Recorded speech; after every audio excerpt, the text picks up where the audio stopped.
Alhamdulillahi rabbil alamin, wassalatu wassalamu ala ashrafil anbiya'i wal mursalin. Wa ba'd, assalamu alaikum wa rahmatullah. Yan uwa, ina jajanta mana na wannan yanayi da muke ciki, na wannan annoba da ta zo ta haddabi duniya ga baki daya, mai suna coronavirus da turanci, wadda ni na misalta ta da sunan mashako matsananci mai kashe mutane. Saboda yadda likitoci suka yi bayani, takan rufe lumfashin mutum ya kasa shaida. Kuna gani ko a tele in an nuno wanda suke kama da ita, za ka ga mutum yana kama an shaƙe shi, yana neman yadda zai shaida. Shi yasa na sa mata mashako matsananci mai kashe mutane. Allah ya kare mu da wanga mashako matsananci mai kashe mutane. Bayan haka mu sani kowa yana da nashi matsayi, kowa kuma yana da nashi haƙƙi akan jama'a. Likitoci haƙƙinsu akan jama'a shine na su faɗakar da mutane da cutar da ta shigo da kuma hanyoyin da za a warkar. Su kuma hukuma shine zartarwa da kafa dokoki. Su kuma malamai yin bayani daidan gwalgwadon abin da suka sani na sha'anin addini. Don haka likitoci sun riga sun bayyana mana cutar yadda take, da yadda ake kamuwa da ita, da yadda take yaduwa. Hukuma kuma ta riga ta kafa dokoki, duk da akwai kuskure na rishin rufe iyakoki da ba a yi ba da sauri a ƙasashe yadda ta yadu da ƙasa guda take.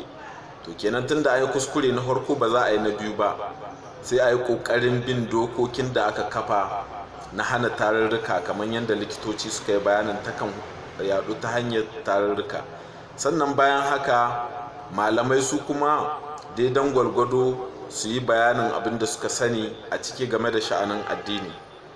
Kada ka tsallaka cikin abin da kai ba huruminka ba ne, kamar yadda Allah subhanahu wata'ala ya ce wala taqfu ma laysa laka bihi ilm. Kada ka tsayo akan abin da kai baka sani ba. Kai ba likita bane, malamin addini ne, sai kai bayani game da sha'anin addini akan abin da ka sani ko shi. Yuridullahu bikumul yusra wala yuridu bikumul usra. Allah subhanahu wata'ala game da sha'anin addini yana nufin sauki gare mu, baya nufin tsanani. Surutun da mutane suke ta yi na an hana sallar jam'i, an hana sallar juma'a, an hana kaza,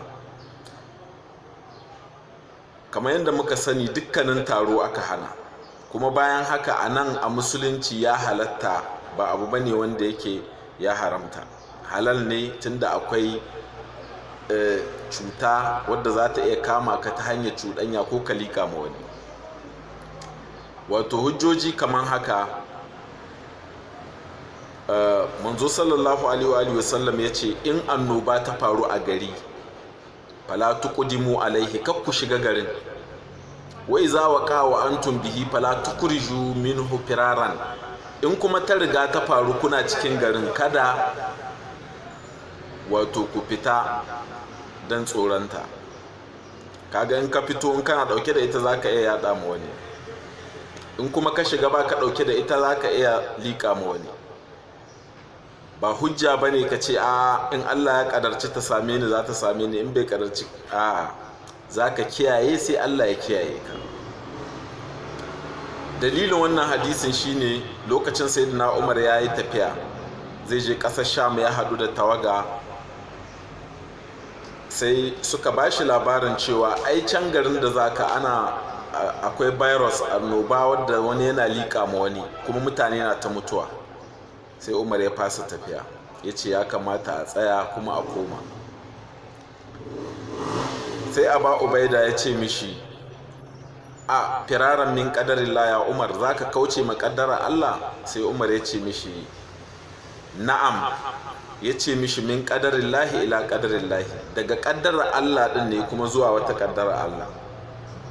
Kenan Umar sai ya koma, ya fasa zuwa garin saboda ana annoba. Kenan da sai ya tahi ya ce in Allah ya kaddarci za ta kama mu, za ta kama mu, yana tare da jama'a da yawa. Kaga sai ya koma da jama'a. Don haka kada ka yi kuskure ka ba da fatawa, kai ba likita ba, malamin addini, ka tura mutane su ji cuɗanya, abu ya kama su, to haƙƙi yana kanka. in ka ba da fatawa bisa kuskure ka halaka mutane, wallahi sai Allah ya tambaye ka akan duk mutanen da kai dalilin ta kama, ka sani. Dukkanin malaman fikihu gaba daya, mazhabobi, duk mazhabar da kake bi, dukkanin malaman fikihu mazahib gaba daya sun yi ittifaki akan cewa wala yajuzu an takhallafa an salatil juma'a illa li khawfin aw uzrin. Baya halatta mutum ya ki zuwa juma'a sai in akwai jin tsoro ko uzuri. Ma'ana jin tsoron wani abu ya cutar da kai, ko a hanya ko a masallacin, au uzurin, ko kuma wani uzuri wanda zai iya hana ka, uzuri wanda zai iya hana ka kwata-kwata. Uzuri yana da yawa, kana cikin balaguro, ko kuma ya zama kana tsare da wani abin da in ka tayi ka bar shi zaka iya. Uzuri dai kamar yadda muka sani, ba sai na yi dogon bayani ba. To wannan kaɗai yana halatta ka ƙi zuwa juma'a. To kaga khaufin, akwai jin tsoro na ka corona ta kama ka kuma ka liƙa ma wani.